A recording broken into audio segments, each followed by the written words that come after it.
Hindi mo yan na sila pilitin maglaro, sila mismo magsasabi sa'yo kasi marami ritong sports, merong baseball sa mga bata, basketball, um, track and field, football, cricket,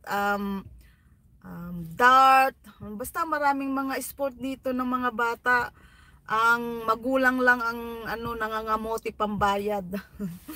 Pag may extra kang pera, syempre, ayaw mo yung anak mong nasa loob lang ng bahay, magmumukmok, maglalaro ng computer.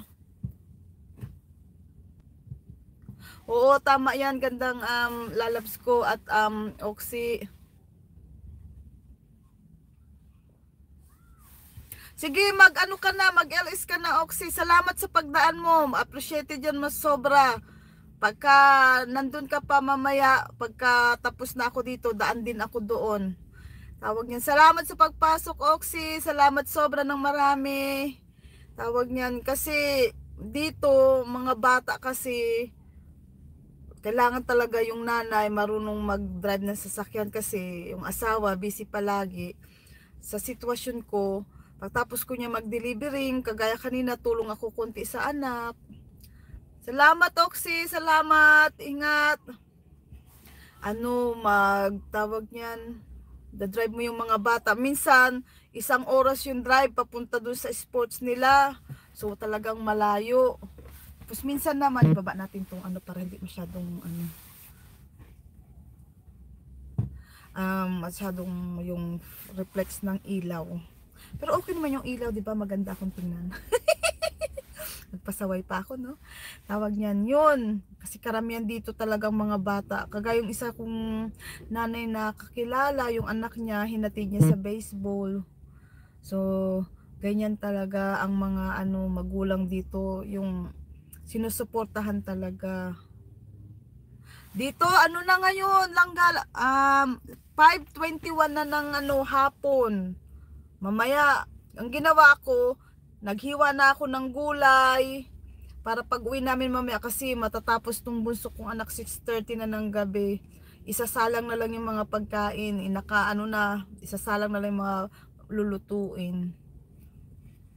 Kasi tawag niyan, yung busy. Ayoko naman laging bibili ng mga fast food kasi mahal-mahal. Kung meron naman tayong mga gulay sa loob ng bahay, yun na lang lutuin. Kaso, ang mga anak ko hindi kumakain ng gulay.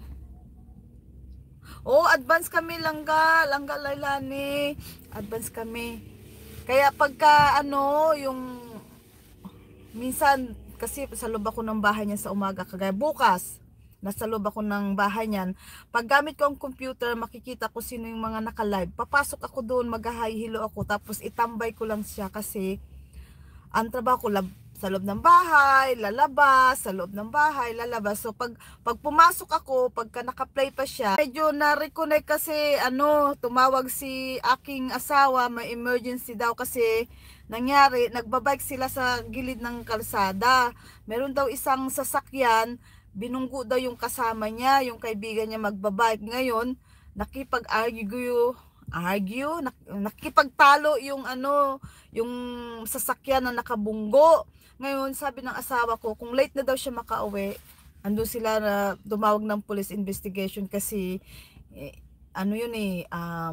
tawag niyan, hindi maganda yung ganun yung nasa gilid ka ng kalsada tapos may bubunggo sa'yo, hindi maganda yun. Ay nako, ganyan talaga.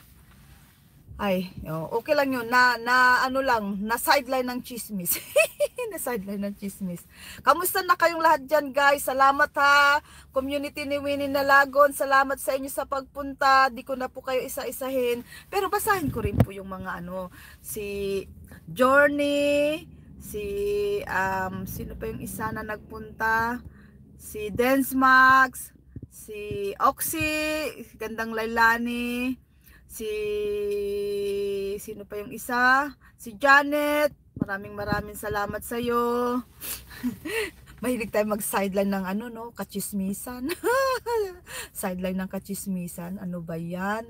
Mayroon pa nalalaman ng sideline ng kachismisan.